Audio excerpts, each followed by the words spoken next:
कि ईवीएम को हैक किया जाता है। ईवीएम के द्वारा भारतीय जनता पार्टी चुनाव जीतती है।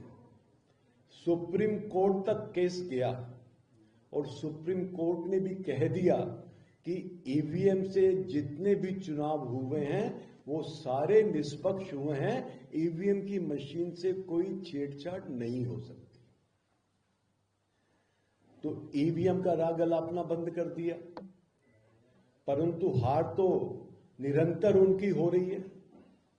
अब उन्होंने एसआईआर का राग अलापना शुरू कर दिया। एसआईआर का कांग्रेस और कांग्रेस के साथ जो कुछ विपक्षी दल हैं उन्होंने इसका पूरे देश में विरोध करना शुरू कर दिया। परंतु मैं चुनाव आयोग को बहुत बहुत बधाई देना चाहता हूं कि उन्होंने मजबूती से इस देश में सही ढंग से चुनाव हो, निष्पक्ष चुनाव हो, हमारा लोकतंत्र मजबूत हो। उन्होंने ना तो वो कांग्रेस से डरे, ना ही वो विपक्ष से डरे, और उन्होंने पूरे देश में एसआईआर कराने का जो उन्होंने निर्णय लिया उस निर्णय को उन्होंने आगे बढ़ाने का काम किया। बिहार में एसआरआई हो गया, अभी 12 प्रदेशों में एसआईआर और हो रहा है। मैं आज आपके माध्यम से कांग्रेस को यह बताना चाहता हूं कि कम से कम कांग्रेस के नेता इस एसआईआर के बारे में, जिसे हिंदी में अपन हमारी वोटर लिस्ट का पुनर्निरीक्षण कहते हैं, उसको कम से कम पढ़ तो लें, उसका नफा नुकसान तो देख ले कि देश को नफा नुकसान क्या है, कांग्रेस को क्या नुकसान है इसे नहीं देखना चाहिए, विपक्षी पार्टियों को क्या नुकसान है इसे नहीं देखना चाहिए। देश को तो नुकसान नहीं है ना, देश का तो इसमें लाभ है, तो इसका विरोध नहीं करना चाहिए। क्योंकि जितने भी अयोग्य मतदाता हैं जो अपनी पात्रता नहीं रखते, क्या वोटर लिस्ट में उनका नाम होना चाहिए? उनका नाम नहीं होना चाहिए। ये एसआरआई के माध्यम से ये काम हो रहा है। लोकतांत्रिक अधिकारों की रक्षा आज पूरे विश्व में सबसे मजबूत और सबसे बड़ा लोकतंत्र भारतवर्ष में है। दूसरे देश इसका उदाहरण देते हैं, इसलिए लोकतांत्रिक के अधिकारों की रक्षा भी इस एसआरआई के माध्यम से निश्चित रूप से होगी। जितनी भी अनियमितताएं हैं वोटर लिस्ट में, उसका भी वेरिफिकेशन हो जाएगा, वो भी सही हो जाएंगी। इसके साथ साथ समय समय पे हम डेटा कलेक्शन करते हैं, तो इस एसआरआई के माध्यम से पूरा डेटा कलेक्शन हमारे पास हो जाएगा, सरकार के पास हो जाएगा, इलेक्शन कमीशन के पास हो जाएगा।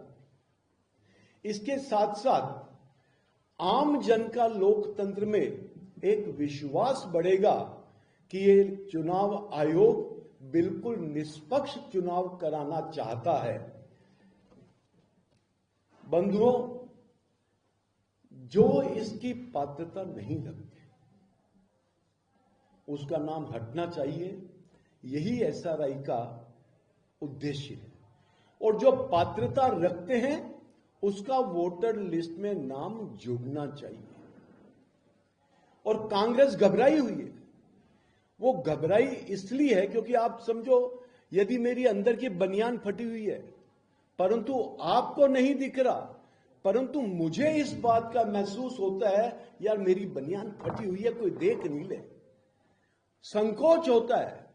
तो कांग्रेस को केवल मात्र इस बात का संकोच है कि जिस प्रकार से उन्होंने बांग्लादेशियों का, रोहिंग्या का, जो हमारे देश की नागरिकता नहीं रखते, दूसरे देशों से पलायन होकर के घुसपैठिए के रूप में यहां पे रह रहे हैं, यहां तक कि पाकिस्तान के भी घुसपैठिए यहां पे रह रहे हैं और उनकी जानकारी में है।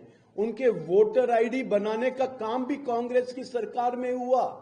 उनको ये डर है कि वो वोटर जो हैं वो वोटर लिस्ट से हट जाएंगे जो उनको 100% वोट करते थे। आज बिहार में एसआईआर के माध्यम से 75 लाख वोट हटे, 75 लाख वोट हटे हैं। ये यदि पुनर्निरीक्षण नहीं करते तो ये 75 लाख लोग वहां की सरकार चुनते, जबकि उनको सरकार चुनने का अधिकार नहीं है लोकतंत्र में, परंतु वो सरकार चुनते। तो क्या हमारे देश के लिए ये सही रहता? अभी ये SIR चल रहा है ना, तो मैंने YouTube पे एक बहुत अच्छा वो चल रहा था, मैसेज चल रहा था कि चुनाव के दिन है, पोलिंग हो रही है, एक व्यक्ति अपना वोट डाल के और कमरे के बाहर वापस खड़ा हो गया। वो 2 घंटे, 3 घंटे, 4 घंटे, 5 घंटे, 6 घंटे तक इंतजार करता रहा।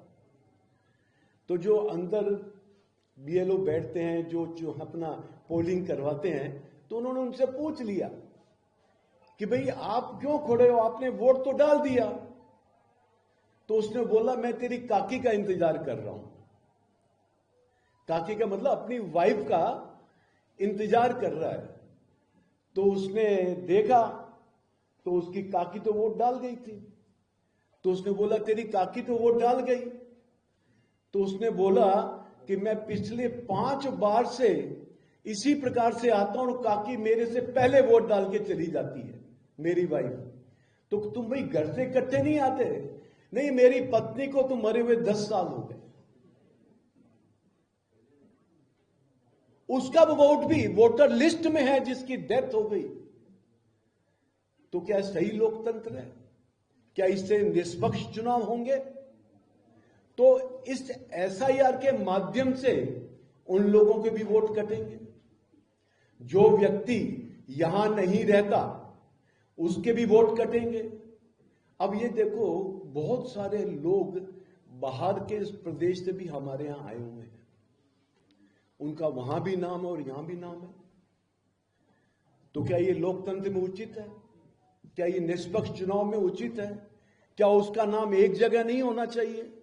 SIR के माध्यम से वो सब नाम कटेंगे जो डुप्लीकेट हैं, दूसरे प्रदेशों में भी हैं, यहां भी हैं। अब मैं आपको जयपुर का ही बता दूं, आप वोटर लिस्ट उठा करके देख लो। मेरी विधानसभा आदर्श नगर विधानसभा है, मैं तो उसमें पूरा वो करता हूं। एक एक मकान में 234 नाम है और वहां पे 234 लोग निवास नहीं कर सकते, परंतु वोटर लिस्ट में नाम है उसका। तो क्या उसका वोटर लिस्ट से नाम हटना नहीं चाहिए क्या? यदि फर्जी नाम है तो नहीं हटना चाहिए। तो कांग्रेस को इन सवालों के जवाब देने चाहिए। केवल मात्र विरोध करना, आंदोलन करना, यह विपक्ष का काम नहीं है। विपक्ष का काम है सकारात्मक आंदोलन करे। परंतु हमारे देश के प्रधानमंत्री आदरणीय नरेंद्र भाई मोदी जी ने विपक्ष को यह मौका ही नहीं दिया। आज विपक्ष को विकास पे करना चाहिए आंदोलन, परंतु पूरे देश में इतना विकास मोदी जी ने कर दिया कि उनके पास विकास का मुद्दा नहीं है। आज विपक्ष के पास भ्रष्टाचार का मुद्दा नहीं है। आज विपक्ष के पास बेरोजगारी का मुद्दा नहीं है, क्योंकि रोजगार मोदी जी ने पूरे देश में देने का काम किया। आज इंफ्रास्ट्रक्चर को डेवलप करने का मोदी जी ने काम किया। आतंकवाद पे बहुत बड़ी लगाम लगाने का काम मोदी जी ने किया। अपनी सीमाओं को सुरक्षित करने का काम किया, सैन्य शक्ति को मजबूत करने का काम किया। तो आज कांग्रेस के पास कोई मुद्दा नहीं है। जिस मुद्दे को कांग्रेस को जो विपक्ष की पार्टियां उठाती हैं, तो हमने उनको मुद्दा दे ही नहीं रखा। तो बेवजह के मुद्दे ये कांग्रेस उठा करके जनता को क्या कहते हैं, उसको भ्रमित करने का काम कर रही है। परंतु देश की जनता भ्रमित होने वाली नहीं है। और मैं तो आज आपके माध्यम से कांग्रेस को, राहुल गांधी जी को विशेष रूप से ये कहना चाहूंगा कि इस प्रकार के आंदोलन ना करके वो अपने गिरेबान में झांके, बैठ के इस बात की समीक्षा करें कि बिहार में उनकी केवल मात्र 6 सीटें क्यों आई हैं, क्यों वो निरंतर प्रदेशों में अपनी सरकार उनकी हार रही है। क्योंकि आज जनता कांग्रेस के साथ नहीं है, आज जनता हमारे देश के प्रधानमंत्री आदरणीय नरेंद्र भाई मोदी जी के साथ है। क्योंकि मोदी जी ने इस राष्ट्र को आगे बढ़ाने का काम किया है, इस राष्ट्र को विकसित राष्ट्र बनाने का काम किया है, और जो हमारी सांस्कृतिक धरोहर है हमारे भारतवर्ष की, उसको संरक्षण करने का काम किया है। इसलिए देश की जनता आज भारतीय जनता पार्टी के साथ है, हमारे देश के प्रधानमंत्री आदरणीय नरेंद्र भाई मोदी जी के साथ है, कांग्रेस के साथ नहीं है। इस पे उनको विश्लेषण करना चाहिए कि जनता उनसे दूर क्यों हुई। उनकी नीतियों के कारण, उनकी विचारधारा के कारण, उनकी तुष्टीकरण की राजनीति के कारण, उनके द्वारा घुसपैठियों को इस देश में बसाने के कारण जो देश की जनता ने अब उसको एक्सेप्ट नहीं किया, आज पूरी देश की जनता इस एसआईआर के साथ है। आज कांग्रेस की युवा मोर्चा ने यहां पे कोई आंदोलन किया था, 15 मिनट में आंदोलन खत्म हो गया, जबकि युवा मोर्चा का राष्ट्रीय अध्यक्ष उस आंदोलन में आया था, क्योंकि जनता उनके साथ इस आंदोलन में नहीं रही। दोस्तों, ये एसआईआर जो है, ये एक मुक्त और निष्पक्ष चुनाव सुनिश्चित करने का एक हथियार है, एक ये वाया मीडिया है जिसको हम करें। अच्छा, एक बात और बताओ मेरे को, क्या 2002 में एसआईआर नहीं हुई थी क्या? है? तब तो कांग्रेस की सरकार थी, है? परंतु 2002 के बाद जो उनका कार्यकाल रहा कांग्रेस का, बहुत ज्यादा घुसपैठिए हमारे इस देश में आके बस गए, उनके वोटर आईडी तक बन गए, उनके आधार कार्ड तक बन गए, जिसको आज चुनाव आयोग उसका दुरुस्तीकरण कर रहा है इस एसआईआर के माध्यम से। इतना ही मुझे निवेदन करना था। धन्यवाद। ये प्रणाली जो दिल्ली में अभी जो बम ब्लास्ट हुए, तो ये प्रधानमंत्री जी ने जो मतलब आतंकवादियों को जो किए थे, उन्हीं का परिणाम है क्या? देखिए, 2004 से लेकर के 2014 तक का कार्यकाल आप एक बार अपने जिरा में लेके आइए। आप कितनी आतंकवादी गतिविधियां हुई थी, परंतु इन 2014 से लेकर 2025 तक 11 वर्षों में कितनी आतंकवादी गतिविधियां हुई। कांग्रेस के राज में आतंकवादी गतिविधियां हुई तो कांग्रेस ने उस पर क्या एक्शन किया, और हमारे कार्यकाल में इक्का दुक्की जो आतंकवादी गतिविधि हुई तो हमने उसका करारा जवाब, चाहे सर्जिकल स्ट्राइक हो, चाहे एयर स्ट्राइक हो, चाहे अपने ऑपरेशन सिंदूर हो, उसके माध्यम से हमने देने का काम किया।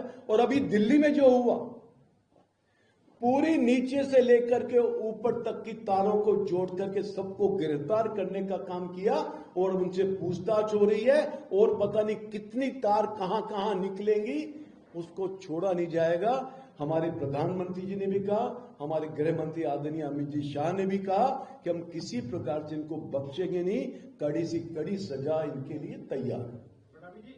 बाकी राज्यों में कब तक लागू होगा? देखिए, अभी ये 12 राज्यों में हो रहा है, इस बार ये मान के चले पूरे देश में होगा। आपने कहा जनता कांग्रेस के साथ नहीं है, और वो नजर भी आ रहा है।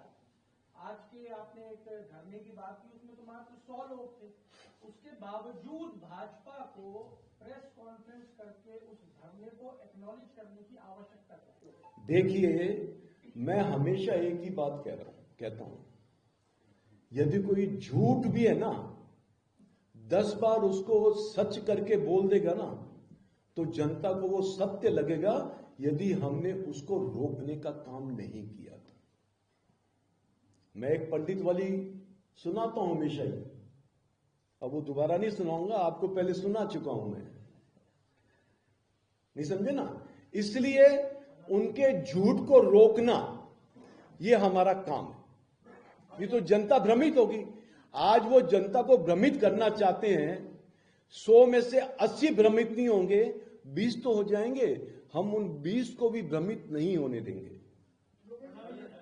अशोक गहलोत का आज कहा है इंतजार स्वास्थ्य जो उन्होंने सरकार पर आरोप लगाया है, उसको लेकर आपका क्या कहना है? जिस तरह के आरोप मुख्यमंत्री लगाए।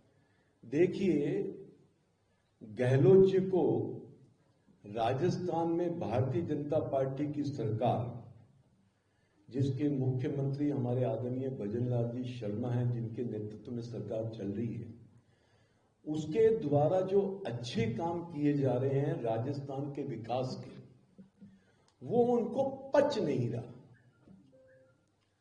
देखिए, उनके कार्यकाल में करीबन 19 पेपर लीक हुए या 18 हुए होंगे,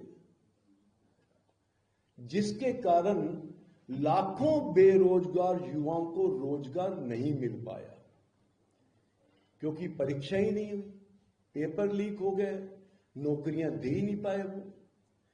आज 2 साल इस सरकार को हो गए, क्या एक भी पेपर लीक हुआ? एक भी पेपर लीक नहीं हुआ, बल्कि लाखों बेरोजगार युवाओं को रोजगार भी देने का काम किया, सरकारी रोजगार। ईआरसीपी की योजना ले लीजिए। ईआरसीपी की योजना हमारे इस राजस्थान प्रदेश के लिए अमृत थी, जो 14 जिलों को खेती का भी पानी और पीने का भी पानी दे रही थी। गहलोत साहब ने 5 साल तक उस पर कुंडली मार के बैठे रहे, केवल मात्र उसका राजनीतिकरण करते रहे, परंतु ईआरसीपी की योजना को आगे बढ़ाने तक का काम नहीं किया, जबकि केंद्र सरकार जल जीवन मिशन में पैसा देने के लिए तैयार थी, और कितने 500 करोड़ रुपए तो दे भी दिया था, जो खर्च गहलोत साहब ने नहीं किया। आज भजन जी ने उस ईआरसीपी को धरती पर उतारने का काम किया, चाहे वो मध्य प्रदेश के साथ संधि करने की बात हो, चाहे पंजाब के साथ हो, चाहे हरियाणा के साथ संधि करने की बात हो। तीनों जगह संधि करके सारी जितनी भी प्रॉब्लम्स थी उनको खत्म करके उसका काम शुरू कर दिया। ये गहलोत जी को नहीं पच रहा। अभी आपके जो इन्वेस्टमेंट राइजिंग राजस्थान में जो इन्वेस्टमेंट लेके आए, 35-36 लाख करोड़ का इन्वेस्टमेंट के एमओयू साइन हो गए। और इतना ही नहीं, अभी बताया था मुख्यमंत्री जी ने, करीबन 7 लाख का तो इन्वेस्टमेंट आ गया, गहलोत जी ने भी किया था। कितने लाख का इन्वेस्टमेंट आया उनके कार्यकाल में, वो भी गहलोत साहब नहीं पचा पाए। गहलोत जी को अपने गिरेबान में देखना चाहिए। जब कोरोना काल था तो राजस्थान में तो त्राही त्राही हो रही थी, तब गहलोत जी कहां थे? पूरा उनका मंत्रिमंडल 5 स्टार होटल में बैठ के आराम फरमा रहा था, मजे कर रहा था, अपनी सरकार को बचा रहा था। आपने कभी एक ऐसा मुख्यमंत्री देखा है जो 5 साल तक जनता की सेवा नहीं की, केवल मात्र अपनी सरकार अपने ही पार्टी के द्वारा बचाने में लगा रहा? जब सरकार ही नहीं रहेगी तो काम क्या करेंगे? तो सरकार को बचाने में उन्होंने अपने पूरे 5 साल लगा दिए। लास्ट के 6 महीने में उन्होंने योजनाएं दी जिसको जनता ने स्वीकार नहीं किया, और भारतीय जनता पार्टी की सरकार बनाई। उनके टाइम पे भ्रष्टाचार कितना था, आज भ्रष्टाचार है क्या? तो ये गहलोत जी पचा नहीं पा रहे कि भजन जी की सरकार अच्छा काम कर रही है। वो तो ये कह रहे हैं, अशोक गहलोत तो ये भी कह रहे हैं कि जनता इंतजार कर रही है 3 साल बाद कांग्रेस की वापसी का। देखिए, ये पूरे राजस्थान प्रदेश को मालूम है कि 3 साल बाद चुनाव होने हैं, तो इंतजार किसका? 2 साल बाद तो चुनाव होंगे नहीं, होंगे तो चुनाव 5 साल बाद। 3 साल अभी हैं, 3 साल में और अच्छा काम करने वाले हैं। 3 साल में तो आपका ये शेखावाटी बेल्ट में भी पानी घर घर पहुंच जाएगा। इसलिए 3 साल में और अच्छा काम कर रहे हैं। ये डबल इंजन की सरकार है। ये डबल इंजन की सरकार राजस्थान प्रदेश में विकास के नए आयाम स्थापित करेगी, ये आपको बता दें। सवाल ये कि वो कह रहे हैं कि इंतजार 3 साल का है, वापस आ रहे हैं, आप उसको जवाब नहीं दे रहे, वो वापस आ रहे हैं क्या? देखिए, अभी तक कितने उपचुनाव हुए राजस्थान प्रदेश में हैं? 8 में से बीजेपी कितनी और कांग्रेस कितनी है? 8 हुए। बीजेपी कितनी जीती? 5। कांग्रेस कितनी जीती? क्या हुआ रेशो? तो कैसे कह रहे हैं? ऐसी हवा में डाल रहे हैं। ये तो धरातल पे है।